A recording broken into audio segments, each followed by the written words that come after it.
The fungus was winning. Kallu stood atop the highest vantage point of the black ant colony, a jagged fragment of obsidian wedged between two ancient tree roots, and watched his home die. Below, thousands of his brothers and sisters moved in desperate, disorganized lines. Their once precise pheromone trails now broken and chaotic. The air reeked of decay, a sickly sweet stench that clung to every tunnel and chamber of the sprawling underground fortress. It had been 17 cycles since the blight began. 17 cycles since the great fungal spores first drifted into the nursery chambers, carried by winds that smelled of ash and something older. Something wrong. The colony's healers had tried everything, cutting away infected larvae, burning the spore sacs with concentrated formic acid sprays, even sealing off entire sections of the nest. Nothing worked. The fungus adapted. It grew faster, spread deeper, and now it had reached the Queen's own chamber. Kallu's mandibles clicked together in frustration. He was a soldier of the 5th Legion, a veteran of 3 border wars against the termite hives and the infamous raid on the dead beetle shell. His exoskeleton was scarred black, pitted with marks that had earned him the nickname Iron Mandibles among his unit, but none of his combat skills mattered against an enemy he could not see, could not fight, could not bite. Yuri brooding against. Kallu turned. His sister, Vrika, had climbed up beside him without making a sound, a talent she had perfected as a scout. Her antennae drooped slightly at the tips, a sign of exhaustion she could not hide. Like all of them, she had been running non-stop for days. Brooding implies uncertainty. Kallu said, "I am certain. We are dying." Vrika did not argue.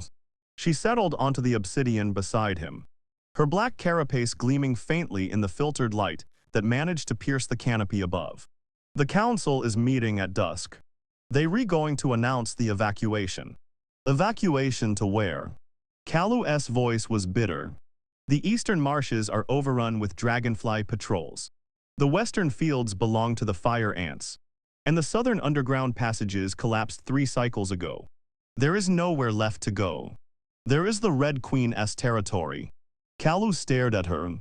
"Yuri suggesting we invade the Crimson Kingdom. That is suicide. The Red Queen's legions outnumber us 5 to 1. Her soldiers are bred larger, fed better, and their mandibles can shear through black ant chitin like wet leaf litter.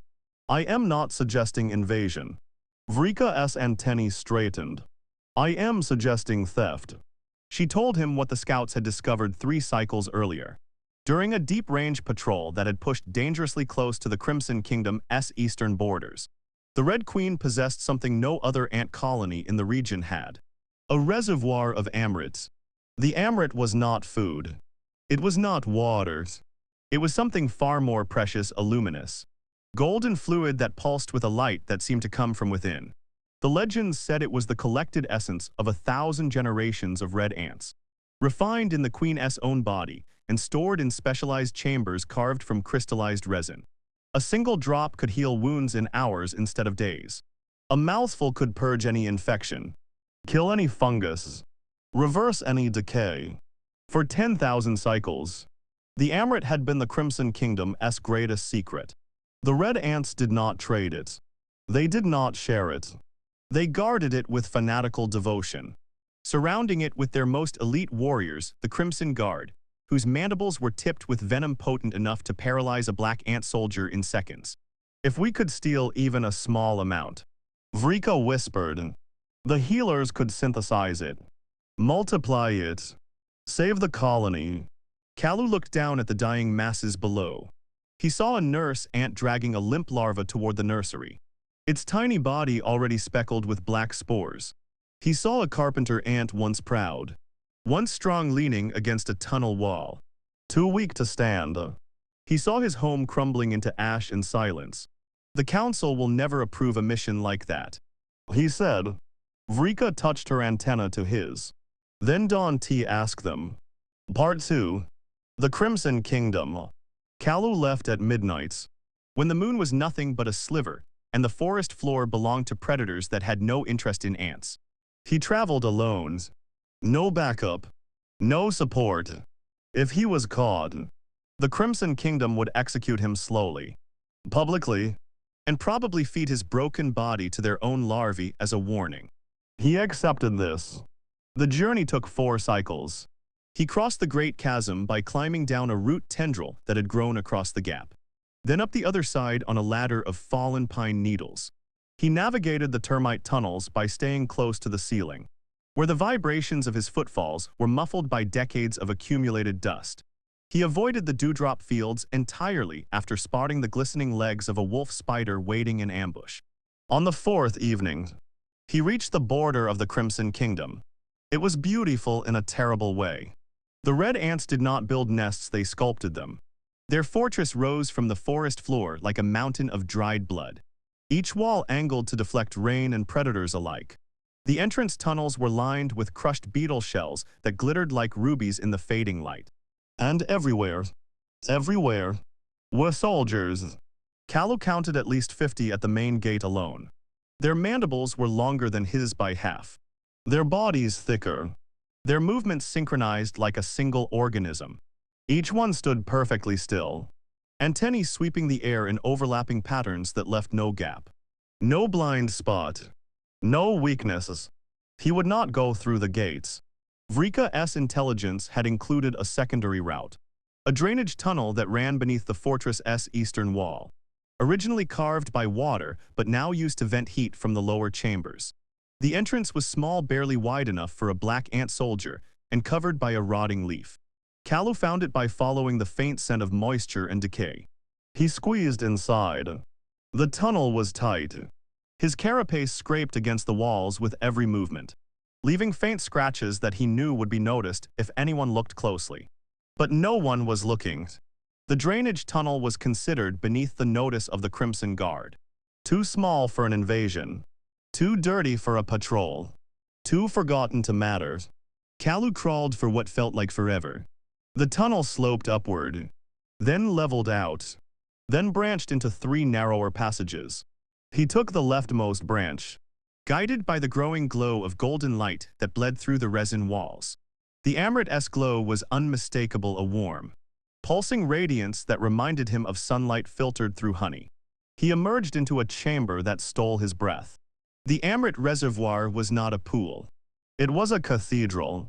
The chamber was vast, large enough to hold the entire black ant colony twice over, and every surface was coated in crystallized resin that shone like amber. Suspended in the center of the chamber was a single, enormous droplet of golden fluid, held in place by a lattice of interlocking resin threads. The droplet pulsed with light in a slow, rhythmic pattern, like a heartbeat, like a song. Kallu understood suddenly why the red ants called it Amrit. It was alive, or something close to it.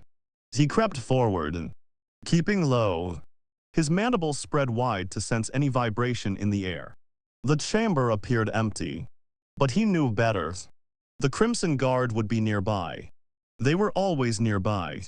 He reached the base of the lattice and began to climb. The resin threads were slick but sturdy. He moved slowly, deliberately, placing each foot with the care of an assassin. The droplet grew larger as he approached, until it filled his entire field of vision, a golden sun floating in a dark universe. Warm and terrible and impossibly beautiful. He was 3 body lengths from the droplet when the first guard appeared. She came from above, dropping silently from a hidden perch in the ceiling. Her mandibles were already opened, already dripping with venoms. She was larger than the others, much larger, and her eyes burned with an intelligence that made Kallu's blood run cold. "Black ant," she said. Her voice was not spoken, it was a pattern of mandible clicks and antennae flicks. A language as old as the forest itself. "You have come a long way to die." Kallu did not run. Running would trigger pursuit. Fighting would mean deaths. Instead, he did the only thing that might work. He spoke. "Your queen is dying." The guard hesitated. It was only a fraction of a second, a tiny pause. A flicker of uncertainty in her antennae, but it was enough. Kallu had spent his life studying the language of the nest, the subtle cues that revealed truth from lies, and he had seen the signs in the Crimson Kingdom as he crossed its borders. The guards at the gate had been too still. Their pheromone trails had been too faint. The fortress walls had shown patches of dullness where the resin was not being maintained. The Red Queen was sick, perhaps dying, and if she died before producing a new queen, the Crimson Kingdom would collapse into civil war. You see it too, Kallu said softly. The decay, the weakness. Your Amrit sustains her, but it is not enough. Something is wrong with it. Something is poisoning it from within. The guard's mandibles twitched. You know nothing of our queens. I know that your healer caste has been working triple shifts for 10 cycles. I know that your nursery has stopped producing new eggs. I know that your soldiers are being withdrawn from the outer borders to protect the inner chambers, which means you are afraid of something inside your own walls. Kallu took a slow step upward. I did not come to steal your Amrit. I came to offer a trade. What trade? Information.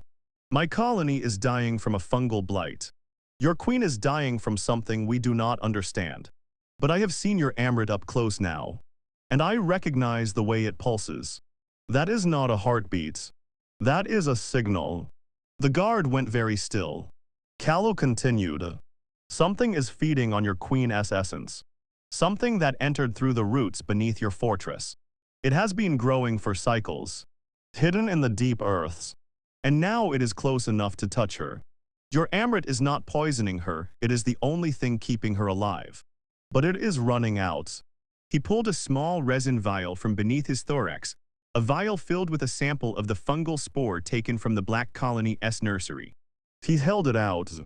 This is what is killing us. Show it to your healers. Let them compare it to whatever is killing your queen. I believe they are connected, two branches of the same infection, spreading through the root network beneath both our kingdoms.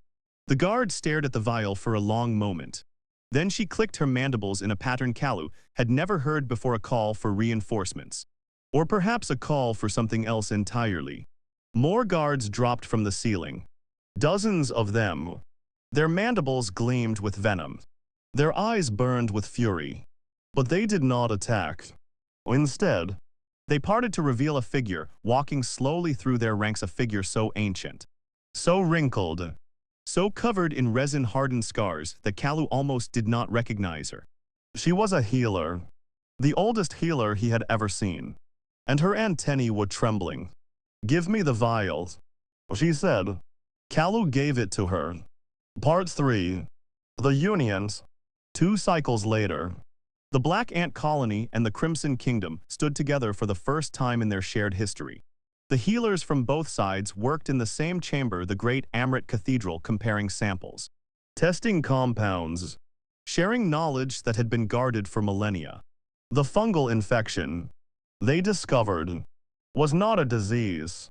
It was a weapon, a subterranean organism that had been sleeping beneath the forest for longer than any ant could remember, waiting for the right conditions to awaken. It fed on conflict, on the pheromones of war, the chemicals of fear, the lingering traces of violence that soaked into the soil after every battle, every raid, every territorial dispute. The more the ant kingdoms fought each other, the stronger it grew. And now it was strong enough to reach the surface. Kallu stood beside the Red Queen's throne, a massive structure of woven roots and hardened resin, and watched as she accepted a droplet of the purified Amrit from the Black Colony's own healer. The two queens did not speak. They did not need to.